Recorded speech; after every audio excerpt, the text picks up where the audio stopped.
Welcome to the Folktale Project. This is Dan Schalls. This week we have a new tale, and this story comes to us from Tibet. There's a lovely collection of stories here, Tibetan folk tales, and, well, I do hope you enjoy it. They're short, and this one is no exception, but I think that you'll really enjoy The Wise Bat. This is The Wise Bat. A long time ago, a very long time ago, when men and animals spoke to each other and understood the languages of one another, there lived a very powerful king. He lived far off in a corner of the world, and alone ruled all the animals and men in his jurisdiction. Around his grounds and palace were great forests, and in these forests many birds and animals lived. Everyone seemed happy, except the king's wife. She said that so many birds singing at the same time made such frightful discord that it worried her. One day, she asked the king to call them all in and cut off their bills so they couldn't sing any more. "All right," said the king. "We'll do that in a few days." Now, hanging under the eaves of the palace close to the queen's room was a little bat, and though he seemed to be asleep, he heard and understood everything the queen had said. He said to himself, "This is very bad indeed. I wonder what I can do to help all the birds." The next day, the king sent letters by runners into every corner of the kingdom, telling all the birds that by the third day at noon, and it mustn't be forgotten, so put this word down in the center of their hearts, that all of them were to assemble at the palace. The bat heard the order, but because he was very wise and understood everything, he sat very still, thinking and thinking about what the queen had said, and he didn't go to the king's audience on the third day, but waited until the fourth. When he entered, the king said angrily, "What do you mean by coming on the fourth day when I ordered everyone to be here on the third day?" Oh, he was very angry indeed. The bat replied, "All these birds have no business, and can come whenever the king calls. But I have many affairs to look after. My father worked, and I too must work. My duty is to keep the death rate from ever exceeding what it should be, in order to govern the sex question by keeping the men and women of equal numbers." The king, much surprised, said, "I never heard of all this business before. How does it come that you can do this?" The bat answered, "I have to keep the day and night equal as well." The king, more surprised, asked, "How do you do that? You must be a very busy and powerful subject to attend to all these matters.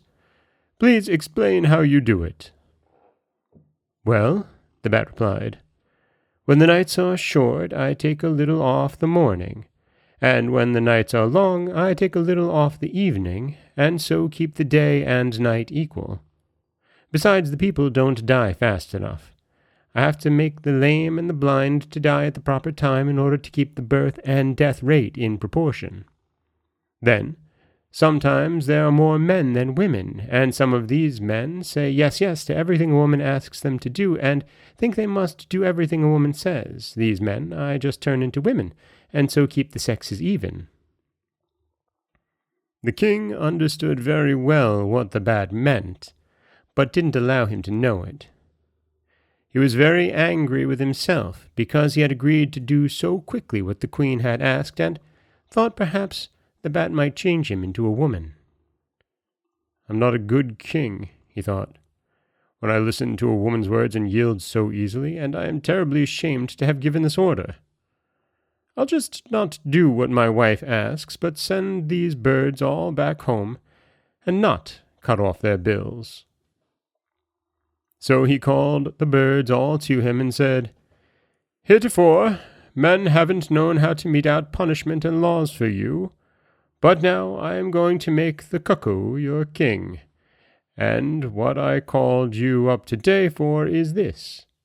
I want you to ask your king and the prime minister, the hoopoe, to rule wisely, judge justly, and not oppress the people.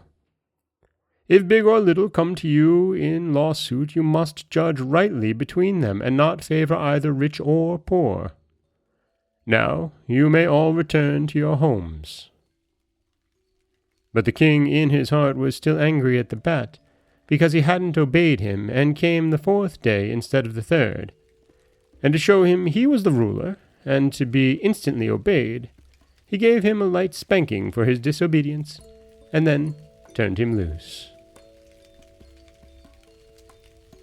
And that is the Tibetan folk tale of the wise bat. And as I said, it's a short one, it's a sweet one, but, it's quite an interesting tale from Tibet, and there's a lot of interesting stories coming from Asia that I haven't really captured in the Folktale project, and I'll be doing right by that over the next few weeks at least. Also, starting next week, we're going to have 2 stories a week again. The first being one of the Folktale Project classics, and the second being a new tale. I hope you enjoy the switch and the change, and, as always, thank you so much for listening. This is Dan Scholes for the Folktale Project. Don't forget that you can subscribe to the podcast on Apple Podcasts, Spotify, anywhere that you like to get your podcasts. You can follow us on Instagram and Threads at Folktale Project. If you'd like to help support the project, you can head over to patreon.com/folktaleproject. Or you could always just share the stories with someone you love. I do appreciate that.